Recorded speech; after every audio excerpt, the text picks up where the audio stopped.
Karena polisi jaksa sudah tidak mempunyai tadi.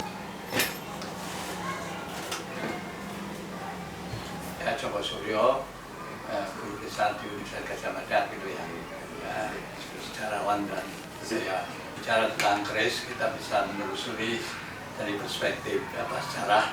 Perlu kita lacak asal usul pertumbuhan dan perkembangannya, bentuknya dan fungsinya, ya, dari masa yang dahulu sampai masa kini ya.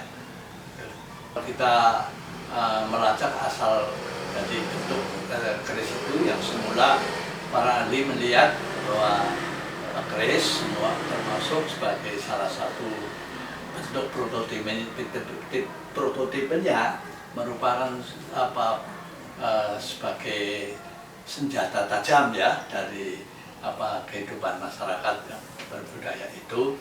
Ya, bentuk-bentuknya sudah ada pada masa prehistori katanya, bahkan itu asal usulnya pengaruh dari zaman budaya Dokson gitu ya, dari Vietnam sampai masa-masa awal sebelum Masehi, dan selanjutnya pada masa abad ya Masehi, dari masa awal sampai abad ya 7, 8, 9 zaman Mataram kuno ya, dan zaman Sriwijaya ya, itu prototipe senjata tajam dari logam itu sudah dimiliki oleh masyarakat di Nusantara.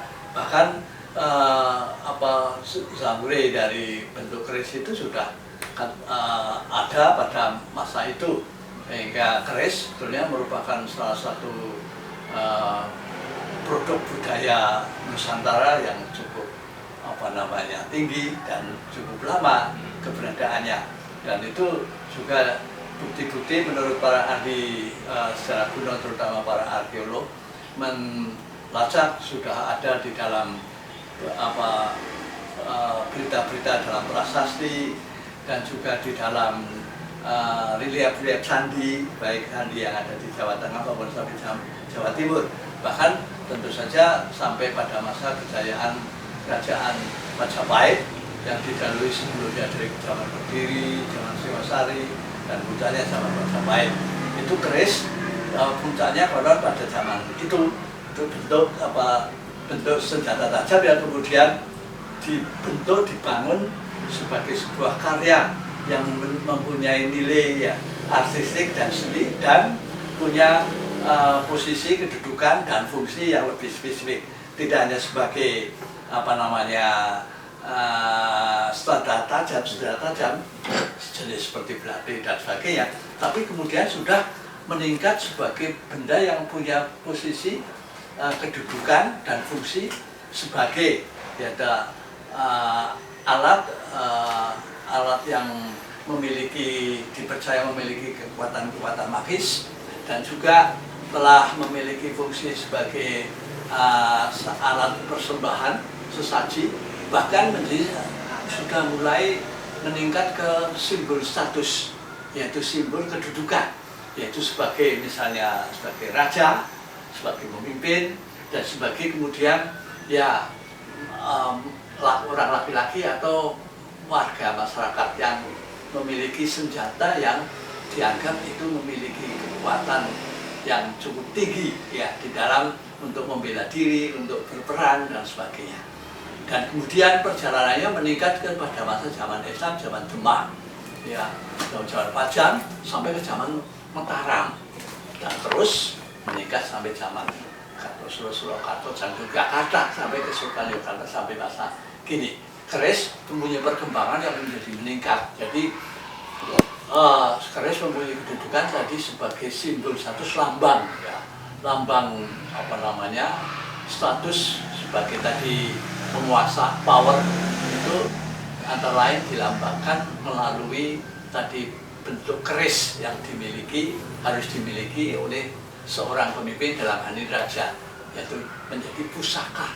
Keris berfungsi sebagai pusaka, dan bendanya itu benda yang disebut besi aji, ya, besi yang mulia yang memiliki tadi kedudukan yang tinggi tadi, karena dipercaya memiliki historisitas, ya, dan memiliki kemampuan untuk ya membangun ya legitimasi ya kekuasaannya atau kedudukannya sebagai pemimpin, karena kerisnya itu dianggap memiliki ya dalam bahasa Jawa kesaktian ya, sakti ya, mempunyai kekuatan dan mempunyai tadi kekuatan yang bersifat magis, sehingga di situ keris meningkat menjadi pusaka yang sangat tinggi nilainya dipandang dalam budaya masyarakat yang sudah memiliki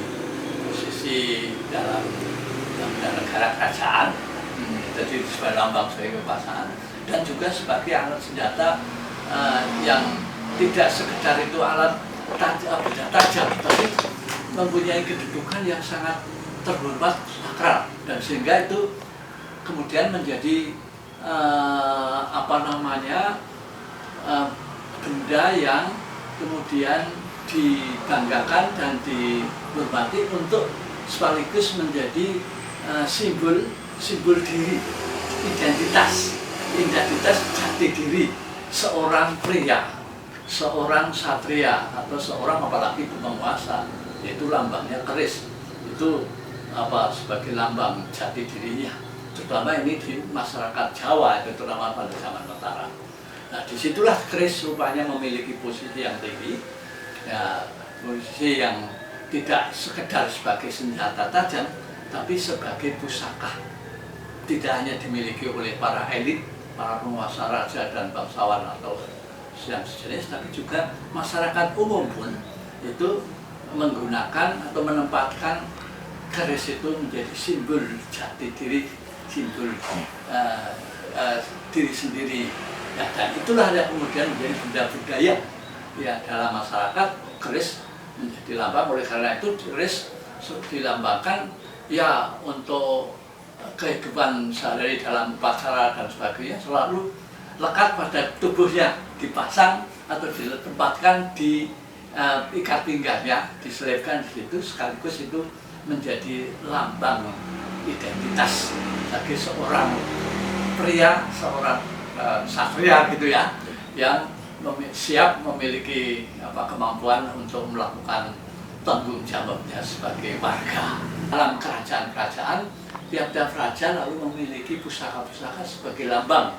Ya, diri sebagai penguasa dilambangkan dengan tadi jenis-jenis keris yang dimilikinya. Dari zaman Majapahit juga ada, zaman Demak juga ada, dan sampai zaman Mataram dan sampai zaman ya ini Surakarta dan Yogyakarta, kayak Yogyakarta Diningrat. Raja-rajanya kemudian memiliki lambang-lambang keris yang sebagai lambang, sebagai legitimasi raja. Seorang raja bisa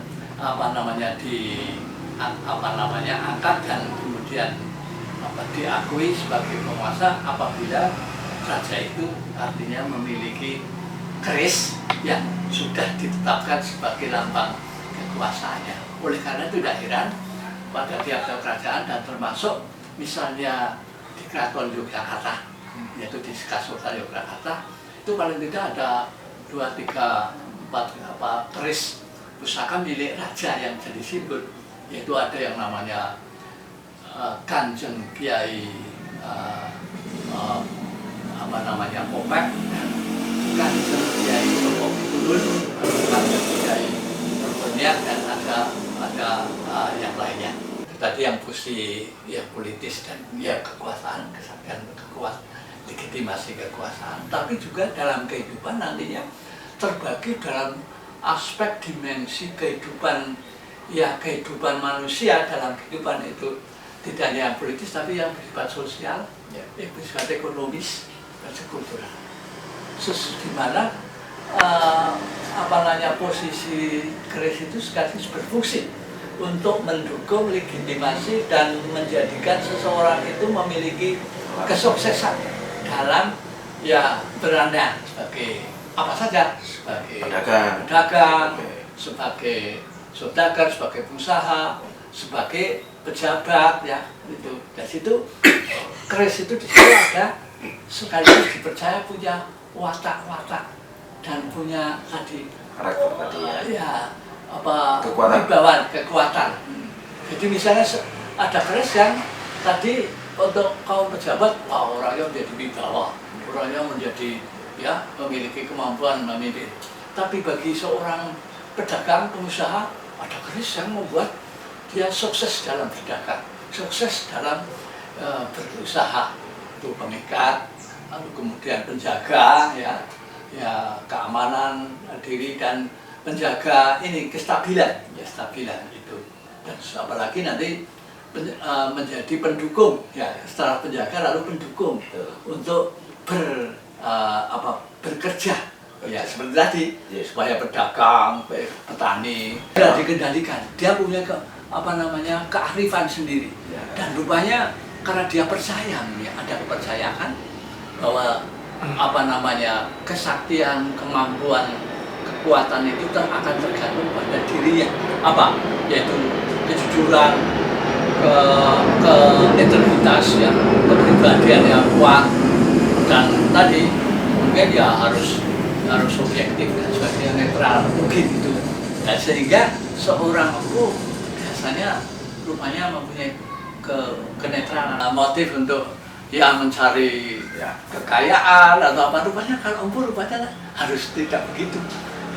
Jadi independensi rupanya lebih dipertahankan, sebab rupanya dia juga percaya kalau dia tidak jujur dan tidak memiliki integritas, maka dia tidak akan lagi mampu membuat keris yang sakti atau keris yang memiliki tadi wibawa tadi.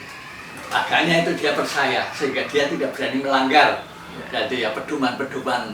Jadi ada aspek moralitas dan ada spiritualitas yang dimiliki seorang empu. Dia harus memiliki ketangguhan.